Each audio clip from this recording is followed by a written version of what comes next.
নমস্কার বন্ধুরা, আজকে আমি একটি নতুন রেসিপি নিয়ে আবারও হাজির হলাম। রেসিপিটা আমার মায়ের থেকে জানা। রেসিপিটা সর্ষে শাক বাটা। তাহলে চলো রেসিপিটা এবার শুরু করা যাক। প্রথমে সর্ষে শাকগুলোকে ধুয়ে নিলাম। এবার শিলের মধ্যে সর্ষে শাক, 2টি কাঁচা লঙ্কা, 15 কোয়া মতো রসুন, 1 চামচ কালো জিরে, 1 চামচ সর্ষে একসাথে বেটে নিলাম।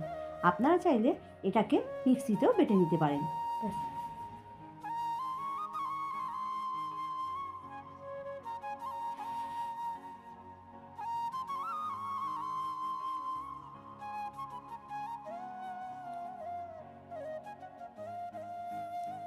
এবার এই পেস্টের মধ্যে পরিমাণ মতো লবণ, হলুদ ও স্বাদ মতন চিনি দিলাম। এবার কড়াইতে তেল গরম করে কালো জিরে ফোড়ন দিয়ে তাতে পেস্টটা ঢেলে দিলাম। এবার ভালো করে নেড়ে চেড়ে শুকনো করে পেস্টটাকে নামিয়ে দিলাম।